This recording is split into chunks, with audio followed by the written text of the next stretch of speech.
Continuing with the Proverbs from chapter 14, verse 19.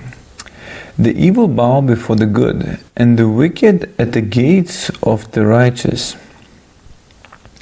Now, this sometimes seems like how it's even possible, when we see so much wickedness in the world, and how on earth it says that the evil bow before the good. And actually, the good usually does have a moral authority over the evil. And the evil can pretend that they have kind of moral authority, but actually they would come in secret still and confess things, confess the sin, and they feel so bothered inside that they actually, if they want to have peace, they surrender to the good. And if you surrender to God, we will have moral authority, we will have authority and power over the evil. And if there's something wrong inside of us that we feel insecure or unsafe, many times that if we anytime actually feel insecure or unsafe, there's something inside that needs cleansing. Maybe we need to forgive somebody or someone or some kind of specific situation that happened that caused certain type of insecurities.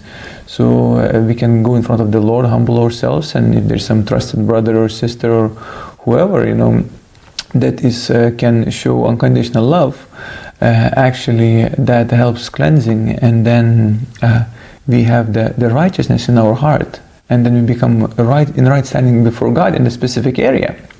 So, and actually then we start seeing that we're gaining more influence and actually more power, because we have the moral authority. And that's why the evil bow before good, because the good doesn't have anything in his heart that condemns him. But the evil has lots of condemnation in their hearts. That's why they bow before the good, that they will get some kind of acceptance or cleansing in their hearts, and that's what's happening like that. And if you watch movies or TV or whatever, or the news, it gives wrong picture. But in reality, they're very unsafe. They're very unsafe with themselves. They probably have a hard time sleeping. They're probably tormented. And whenever somebody comes to me, confessing things, whatever happened, and the more cleansing I get, I notice that just being around people start repenting and confessing their sins, and whatever wrong happened, they just feel urged to confess, and then many times we pray for them, and I think they feel much relief and clarity coming and sense of peace. So I think that's what it's referring to. Verse 20. The poor is hated even of his own neighbor, but the rich has many friends. Now, I think this can be financially, of course, but I think it's a lot to do with in general, of the person's attitude. When the person is broke inside, people don't like somebody who's all the time very needy, comes at you and all the time just leeches on you. It's like, it's so draining. Because technically only God can meet the needs of the individuals and really create this inner safety and this inner richness. But when we're rich inside, we feel like we don't have anybody to prove anything. We don't have to leech on anything in any way. People come to us actually because they feel, this person is wealthy inside. It's safe to be around. It's comfortable. You can be yourself. You can be yourself around this kind of person because you feel like this person is chill. It accepts me the way I am, and even you want to be around. So that's why there's many friends as well because of it. And I notice that the more cleansing I have, the more relationship with the Father I have, the more security I have in the Lord, not in people or things. The more people come, the more friends is easier to establish, and deeper relationships is possible to establish. And that's what I believe that true riches are. And I believe the other things also will come along, when there's more friends, there's more opportunities, more things to do together, even to create physical wealth as well. So I think that's more of a byproduct of inner riches. He that despises his neighbor sins, but he that has mercy on the poor, happy is he. Now it shows that, there's certain things we shouldn't do. Clearly despising is a wrong thing in God's eyes, but it's so easy to do. And I think despising by itself is actually from pride. You think that you're superior and you look down on this poor people, poor whatever, and that's just from pride, which mercy is the but he that has mercy upon the poor happy is the one who actually helps the person who is in need. And it requires actually humility and kind of richness, true richness inside, that we be able to have compassion on the others who are needy. And poor is not just broken with money, but poor is just somebody who is needy. I think that's what's referring, who has some needs and seeks for help in whatever way. And if you do help, then it will create joy. It's like, oh, thank you, Lord, that you use me, to help this individual.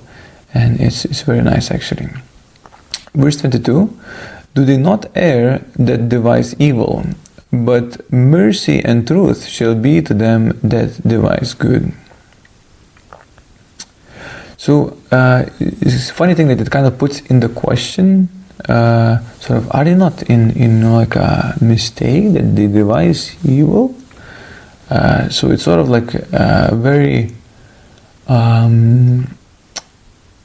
I wouldn't say like provoking, but something that evokes thought. Don't you think it's evil? Don't you think this is wrong to plan evil things? This kind of, hey, don't you think it's wrong? I think that's what it refers to. You receive the mercy and truth, when you're planning something good, for yourself, for others, for your family, for a community. And I think it's referring also not to be selfish, it's involving others. And if you devise good for yourself, but it turns evil for the others, then it's evil in general. You cannot define it as good if it harms others. I think it has to be a blessing for everybody, and including you. You don't exclude yourself, If you don't receive, you won't have to give. So I know that some people are so sort of sacrificial, but there's some kind of strange mixed pride, with serving but bashing yourself. I think this is just religious.